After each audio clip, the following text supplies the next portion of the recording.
Hello, hello, Hi everyone. hello. My name is Sam. This is my friend Greg. Hi everyone. How are we doing? And welcome to Home Debate Club. Every week we help you to take part in a debate at home at the same time as lots of other people across the country. How are you doing, Greg? I'm doing great, thanks, Sam. Looking forward to helping everyone to debate today. Yeah, absolutely. And we're fantastic. It's fantastic to have you guys all here. Everything that you need to get involved, if you've never joined us before, should just be to the right of the screen or underneath, depending upon where you're watching. And if you want to comment live, use a second phone or a tablet and go to Home Debate Club on YouTube. And then when you're there, shout us out, give us a comment. We'd love to hear from you and maybe tell us what school you go to. And I can already see a big hello from Farah, who's joining us today. Thank you very much for joining us, and to everyone else who is joining us today. Great to see you on this really hot day. So before we get on to this week's question that we're going to be debating, we want to give a big shout out to everybody that joined us last week. And the question that we asked was, is Boris Johnson leading our country well? And so many people got involved, and the winning option was terrible. We need a new leader. Wow, pretty strong opinion on last week's debate. Do you agree? Let us know in the comments. And Sam, what do you reckon? What's your view on this one? Yeah, I mean, it was a really fascinating debate last week, and what I think I was most interested in when I looked at the results was that 72% of all of the young people who responded had some form of negative view of our Prime Minister, which is a resounding result for our question, and I think that says a lot. I'd be interested to hear in the comments if you guys agreed with that or if you took part last week. And it was a really fantastic debate, wasn't it? Yeah, and well done to Cameron, Cameron from Newcastle, who was the very first young person to get their vote in last week. So we said we'd give Cameron a little shout out. So well done to Cameron. And I can also see that we've got Emmanuel from Burnage joining us. Hello, great to see you. And yeah, thanks to everyone for tuning in. Okay, well done, guys.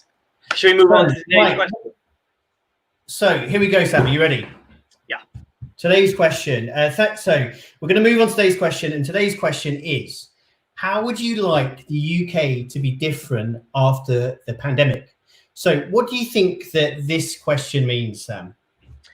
Yeah, I think it's a really important question, and I'm glad we're debating it this week. So, whilst the COVID-19 pandemic has been, and it does still continue to be, a terrible event for many of us, I guess it's also been an opportunity for us to reflect on the country and the society in which we're a part. And it's kind of forced us to stop and take a look at the way everything works around us, and maybe even it leads us to ask some questions about things we might like to be different. So that's what our question is all about. Now, if you took part in the warm-up for this week's debate, you'll know that we're asking you to think of this question in four themes. We're asking you to think of how you might like the UK to be different in the environment, in health, in education, and in our communities. And that's what our debate is going to be all about today. Great, yeah. So we're going to run through the four different options that Sam mentioned and ask you to think about the one that you agree with the most. We'll also give you a bit of evidence to show you what other people think about that view. So we'd love to get you involved. And so over to you, Sam, for the first debate option. Okay, folks, so the first option is on the environment, and it's about reducing the number of flights or the volume of flights that we have. Coronavirus has seen a near halt pretty much to all air travel for the past couple of months.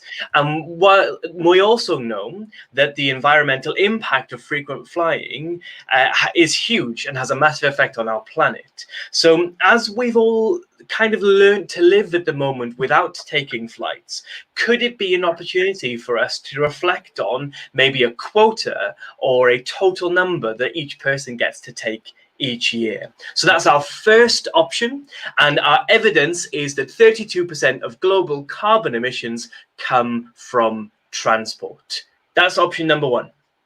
Great. So option number two is health, raising the taxes to fund the NHS more. So it's really clear over the course of the pandemic that we really rely on our health service to keep us well. And it's such an important part of our lives. And we've also seen how that sort of struggled with the crisis and the pandemic. And so we should be supporting, this view says that we should be giving more support and more funding to our NHS to be more prepared and support the health of our nation. So we need to make sure it's funded properly. And one of the stats that we've pulled out there is that 2/3 of Britons prefer a tax rise to increase NHS funding. So they're happy with an increase in taxes to make a better NHS. So that's option 3. What's option 2? What's option 3, Sam? Right, so option 3 is about education, and that's something that all of us, I think, would know is important, and it's about rethinking the way we do school. One thing, I guess another thing that we've all commonly experienced as a result of this pandemic is the idea of working from home. And you can see Greg and I doing that right now, and we know that lots of you are doing it for your schoolwork too. We've seen how people are doing it from their offices or teaching, loads of different experiences. Now, many students have explored how to learn in a different place or different setting over the last couple of months. And what we've seen is that at times that has meant the students have taken more ownership over their learning and maybe had more agency over the types of things that they learn. So could those be sorts of things that we want to change in the UK after the pandemic? And the piece of evidence for this one says that 51% of parents who responded to a survey are using lockdown to teach something that's not normally taught in schools. That's our third option. Great. So option 4 is sort of a community option. And the idea is that we should be replacing food banks. So one of the things that we've seen over the course of the pandemic is that food bank charities have had the highest level of demand that they've ever seen. And what's really clear is that lots of families struggle with enough food. And I think the idea that we live in a very rich country compared to most people in the world, but we also have a lot of families who are struggling for food. How does that happen? And this idea is really that shouldn't happen, and that one of the things that we should be changing is to support more of our people who struggle with food to access it. So, and the stat we've pulled out there is the 4th week of lockdown, the Trussell Trust helped 20,000 families to access food. So a huge number that this view would say, option 4, would say that actually this is a big problem that we need to change. So then just to recap on our 4 options. So we've got number 1, environment. So reducing the number of flights. Option 2, health, raising taxes to fund the NHS. Option 3, rethinking our schooling and education. And option 4, the one I just mentioned there, which is supporting more people to access the food that they need and replacing food banks. So those are our 4 options, and we're very keen to hear what you think.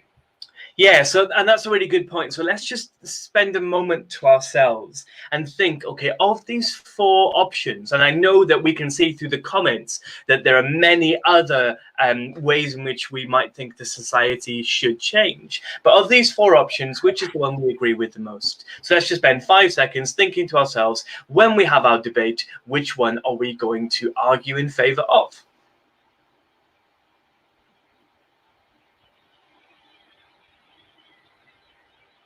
Okay, brilliant. Well done, guys. Great. Okay, so if you're having a debate at home, make sure that you're, or as a group, then make sure that a young person's leading. If you're on your own, that's great too. It's great that you're joining us. And so here's what you need to do. You need to think about which of these options you agree with the most. And you can use the debate time to add a comment on YouTube, saying why you think that option is the most important to you, and also see if anyone else changes your views. That's an important part of debating. Yeah, very much so. And remember, if you're watching on YouTube, as lots of you are, or you're watching on Facebook, now is the time to make sure you've also got homedebateclub.com open in a separate tab, because that's where we record your votes, and we want to make sure that your voice is heard. Great. Okay, so and after the 2 minutes is up, you will be able to vote. And remember, just like we shouted out Cameron at the start of the show, whoever is first will give a dedicated shout out to them at the next Home Debate Club. So try and be really quick by placing your vote. So let's get started. You ready, Sam? I am ready. Let's debate, everyone. Go for it.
Hello. Okay, everybody, the debate is now open.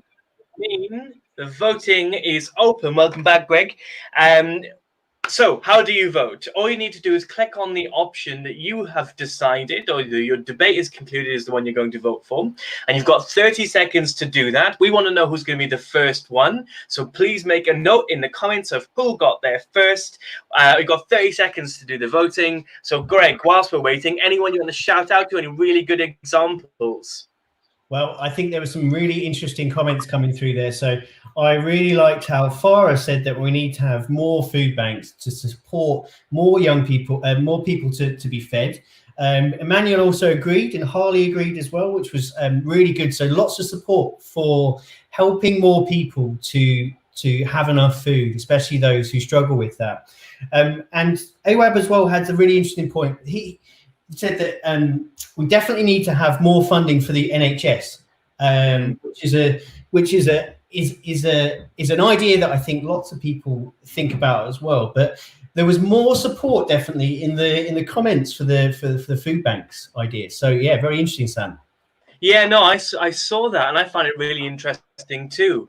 And we're still waiting to find out who came first. I know that we've been found out who's second. We found out who was fourth. But we're still waiting to find out who was the first person to vote. So make sure you comment if you are that person. Right. Okay. I think that's long enough to collect all of the votes for this week. So well done to everybody for getting involved. It's always a fantastic thing to see you getting so passionate about this subject. All of the options have their merits, like they do each week, and they all have their strengths. They all have their weaknesses. But the one that most people agreed with today should be appearing on your screen any second, and it is option 4, which is that we want to replace food banks with a better system because we want to help people get access to food. I'm really impressed with that result. What about you, Greg? Yeah, amazing. It's really great to see how people are thinking about others during this time. And I think that this vote, our debate today, has shown that. So yeah, it's a sad fact of our life that food banks exist, but I think it's great that people are thinking of how we can help those who are most vulnerable. Yeah, absolutely. And not just thinking of ourselves necessarily, like you said, thinking of others and the plight that they experience. Well done, guys. I think that's a fantastic result. I think it says great things about us as a group of people, and I'm really, really impressed. So well done. Fantastic. So I think the highest that we saw was Emmanuel, who was second. The person who's first hasn't claimed it, so I'm going to go with Emmanuel. Well done. Congratulations. Yes, Emmanuel. We'd love to hear what you thought of today's Home Debate Club. So one of the things that we're really keen to understand is how to improve it. How do you think that Home Debate Club is going, and how could we get more young people from your secondary school involved? So one of the ways in which we'd like to hear from you is if you go to homedebateclub.com and you scroll down to a feedback section, there is a quick form that you could fill in just to tell us how you think we can get more of the pupils who go to your school involved. And I think that we'd love to hear from you. So thank you from Sam and I for tuning in. I am so hot. I don't know how hot it is where you are, but I need a cold shower. But I hope that you're a bit cooler than I am. Okay, but thank you very much for tuning in, and we will see you at the same time next week. And remember to subscribe on YouTube if you haven't already. Bye, everyone. Bye.